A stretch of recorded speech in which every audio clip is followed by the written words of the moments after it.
हमारे रामलला अब इस दिव्य मंदिर में रहेंगे। मेरा पक्का विश्वास है, अपार श्रद्धा है कि जो घटित हुआ है इसकी अनुभूति देश के, विश्व के कोने कोने में राम भक्तों को हो रही होगी।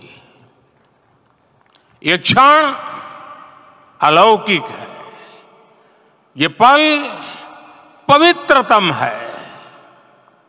ये माहौल, ये वातावरण, ये ऊर्जा, ये घड़ी प्रभु श्री राम का हम सब पर आशीर्वाद है। 22 जनवरी 2024 का ये सूरज एक अद्भुत आभा लेकर आया है। 22 जनवरी 2024 ये कैलेंडर पर लिखी एक तारीख नहीं, ये एक नए काल चक्र का उद्गम है।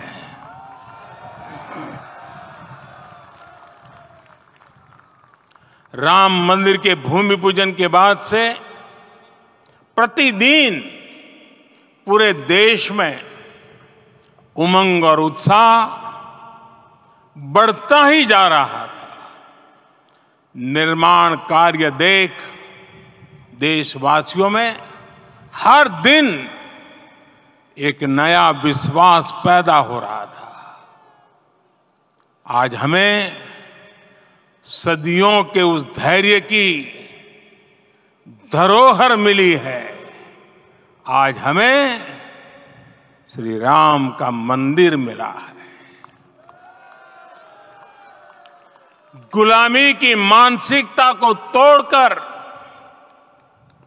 उठ खड़ा हो राष्ट्र, अतीत के हर दंश से हौसला लेता हुआ राष्ट्र ऐसे ही नव इतिहास का सृजन करता है। आज से 1000 साल बाद भी लोग आज की इस तारीख की, आज के इस पल की चर्चा करेंगे। और ये कितनी बड़ी राम कृपा है कि हम सब इस पल को जी रहे हैं, इसे साक्षात घटित होते देख रहे हैं।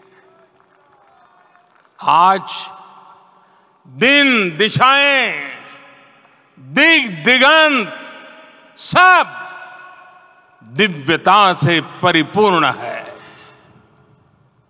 ये समय सामान्य समय नहीं है।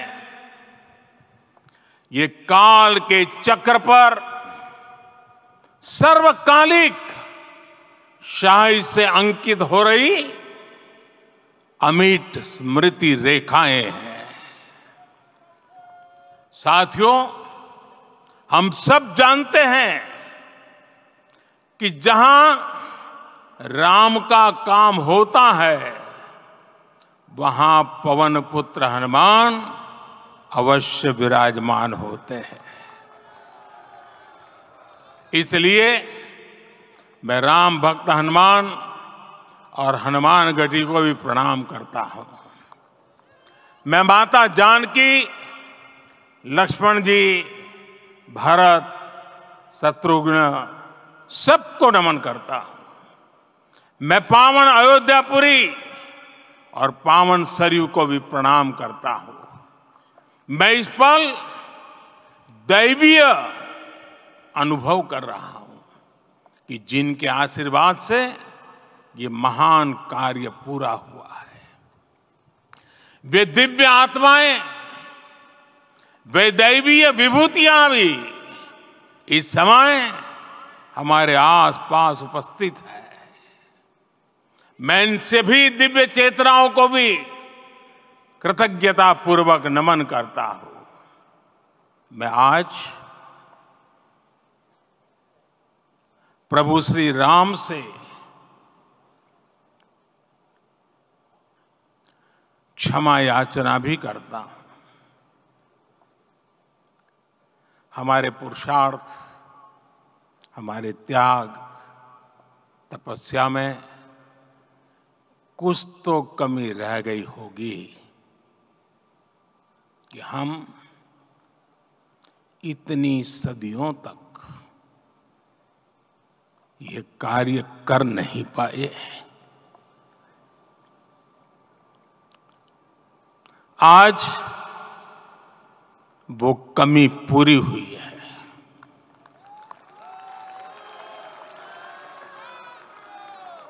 मुझे विश्वास है प्रभु राम आज हमें अवश्य क्षमा करेंगे। मेरे प्यारे देशवासियों, त्रेता में राम आगमन पर पूज्य संत तुलसीदास जी ने लिखा है, प्रभु बिलो की हर से पुरबासी, जनित वियोग विपत्ति सबनासी। अर्थात प्रभु का आगमन देकर ही सब अयोध्यावासी, समग्र देशवासी हर्ष से भर गए। लंबे वियोग से जो आपत्ति आई थी उसका अंत हो गया। उस कालखंड में तो वो वियोग केवल 14 वर्षों का था,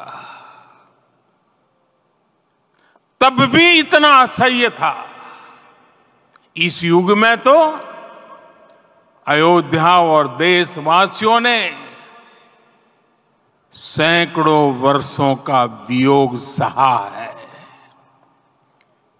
हमारी कई कई पीढ़ियों ने वियोग सहा है। भारत के तो संविधान में उसकी पहली प्रति में भगवान राम विराजमान है। संविधान के अस्तित्व में आने के बाद भी दशकों तक प्रभु श्री राम के अस्तित्व को लेकर कानूनी लड़ाई चली। मैं आभार व्यक्त करूंगा भारत की न्यायपालिका का, जिसने न्याय की लाज रख ली।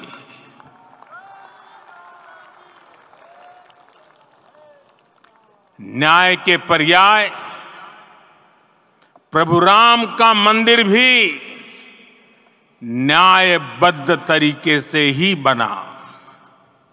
साथियों, आज गांव-गांव में एक साथ कीर्तन संकीर्तन हो रहे हैं।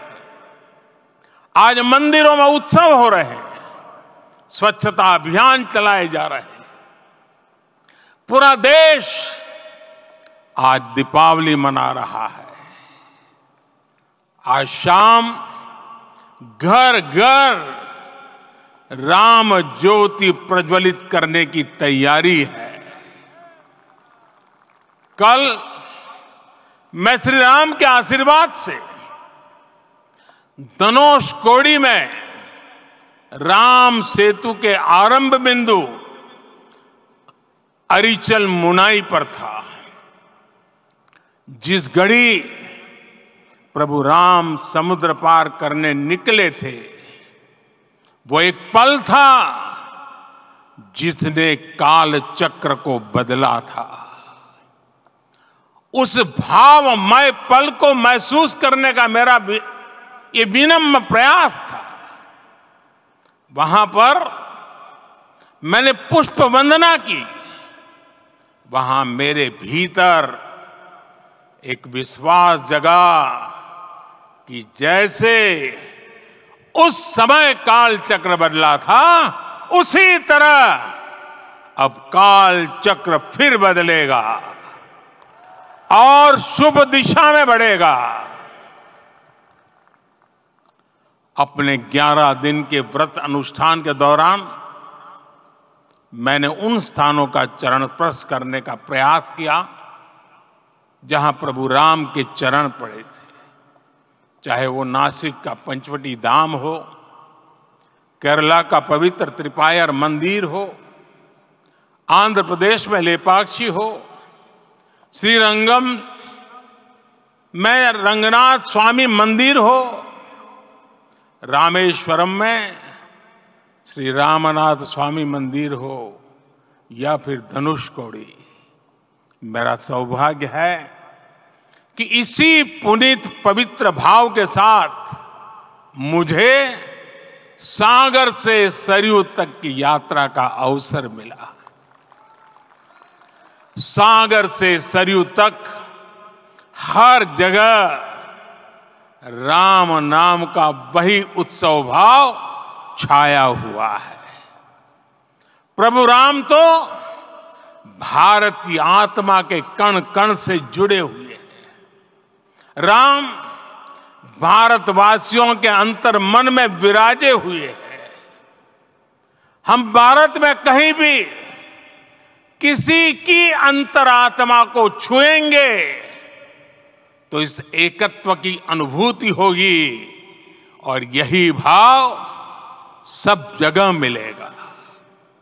इससे उत्कृष्ट, इससे अधिक देश को समायोजित करने वाला सूत्र और क्या हो सकता है। मेरे प्यारे देशवासियों, मुझे देश के कोने कोने में अलग अलग भाषाओं में रामायण सुनने का अवसर मिला है, लेकिन विशेषकर पिछले 11 दिनों में रामायण अलग अलग भाषा में अलग राज्यों से मुझे विशेष रूप से सुनने का मौका मिला। राम को परिभाषित करते हुए ऋषियों ने कहा है, रमन्ते यस्मिन् इति रामः, अर्थात जिसमें रम जाए वही राम है।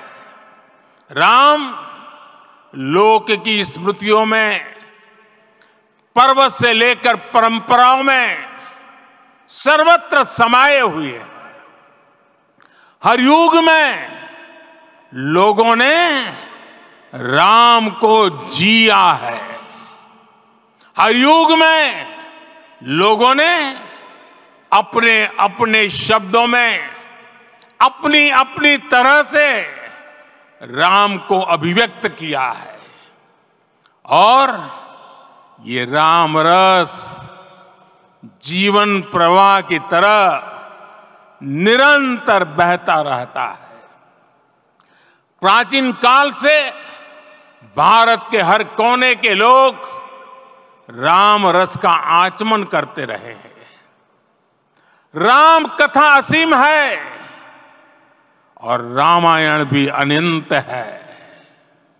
राम के आदर्श, राम के मूल्य, राम की शिक्षाएं सब जगह एक समान है। प्रिय देशवासियों, आज इस ऐतिहासिक समय में देश उन व्यक्तित्वों को भी याद कर रहा है जिनके कार्य और समर्पण की वजह से आज हम ये शुभ दिन देख रहे हैं।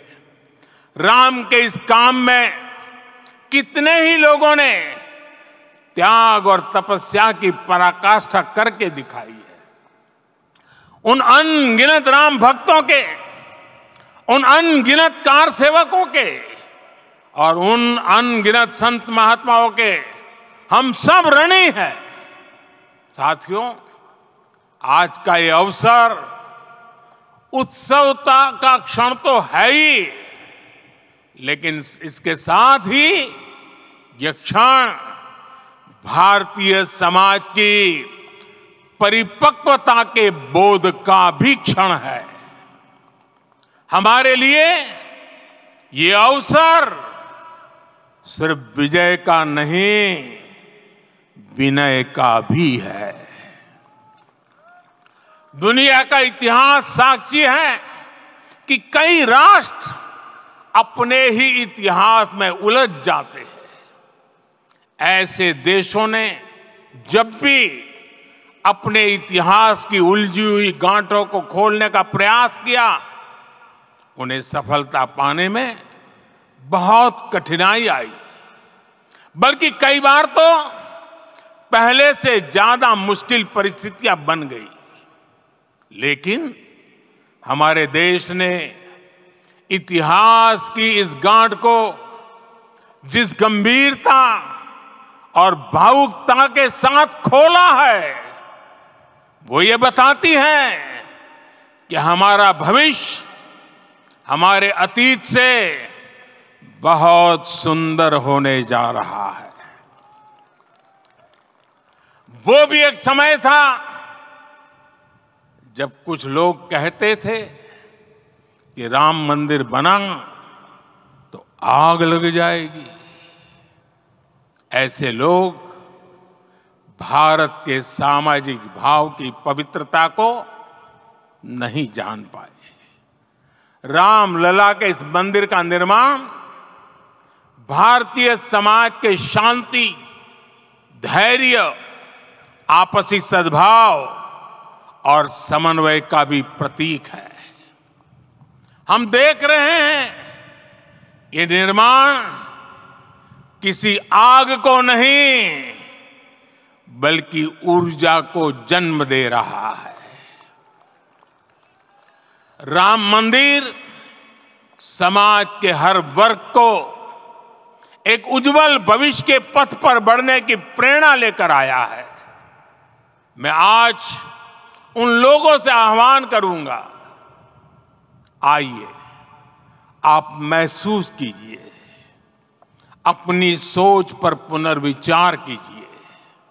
राम आग नहीं है, राम ऊर्जा है।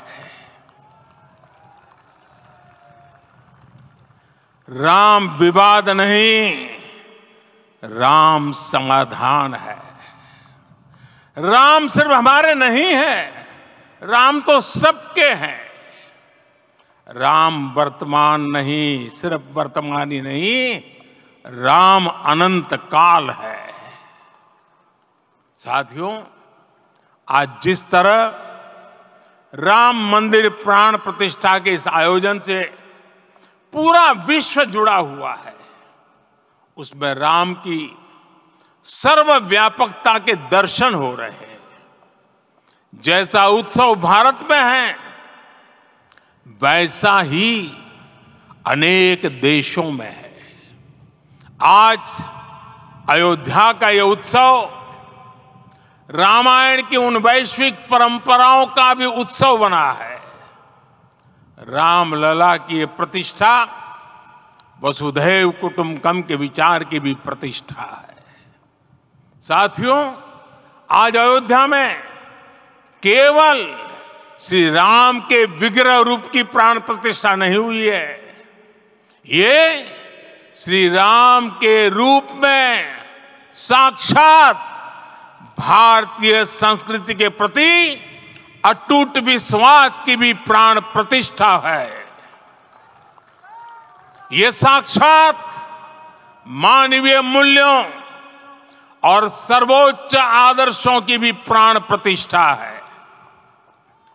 इन मूल्यों की, इन आदर्शों की आवश्यकता आज संपूर्ण विश्व को है। सर्वे भवन्तु सुखिनः, ये संकल्प हम सदियों से दोहराते आए हैं। आज उसी संकल्प को राम मंदिर के रूप में साक्षात आकार मिला है। ये मंदिर मात्र एक देव मंदिर नहीं है, ये भारत की दृष्टि का, भारत के दर्शन का, भारत के दिग्दर्शन का मंदिर है। ये राम के रूप में राष्ट्र चेतना का मंदिर है। राम भारत की आस्था है, राम भारत का आधार है। राम भारत का विचार है, राम भारत का विधान है, राम भारत की चेतना है, राम भारत का चिंतन है, राम भारत की प्रतिष्ठा है, राम भारत का प्रताप है, राम प्रवाह है, राम प्रभाव है, राम नेति भी है, राम नीति भी है, राम नित्यता भी है, राम निरंतरता भी है, राम विभु है, विशद है, राम व्यापक है, विश्व है, विश्वात्मा है। और इसलिए जब राम की प्रतिष्ठा होती है तो उसका प्रभाव वर्षों या शताब्दियों तक ही नहीं होता, उसका प्रभाव हजारों वर्षों के लिए होता है।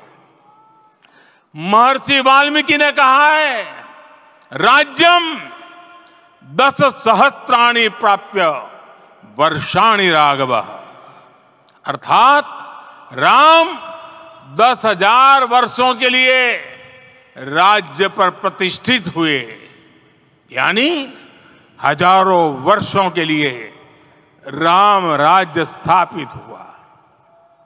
जब त्रेता में राम आए थे तब हजारों वर्षों के लिए राम राज्य की स्थापना हुई थी। हजारों वर्षों तक राम विश्व पथ प्रदर्शन करते रहे थे।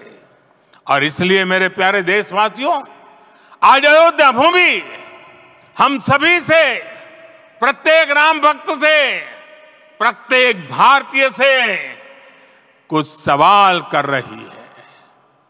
श्री राम का भव्य मंदिर तो बन गया, अब आगे क्या? सदियों का इंतजार तो खत्म हो गया, अब आगे क्या? आज के इस अवसर पर जो दैवीय आत्माएं हमें आशीर्वाद देने के लिए उपस्थित हुई हैं, हमें देख रही हैं, उन्हें क्या हम ऐसे ही विदा करेंगे? नहीं, कदापि नहीं। आज मैं पूरे पवित्र मन से महसूस कर रहा हूं कि काल चक्र बदल रहा है। ये सुखद संयोग है कि हमारी पीढ़ी को एक कालजयी पथ के शिल्पकार के रूप में चुना गया है। 1000 वर्ष बाद की पीढ़ी राष्ट्र निर्माण के हमारे आज के कार्यों को याद करेगी।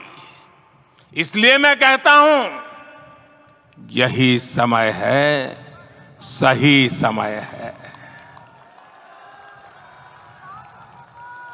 हमें आज से, इस पवित्र समय से अगले 1000 साल के भारत की नींव रखनी है। मंदिर निर्माण से आगे बढ़कर अब हमें सभी देशवासी यहीं इस पल से समर्थ, सक्षम, भव्य, दिव्य भारत के निर्माण की सौगंध लेते हैं।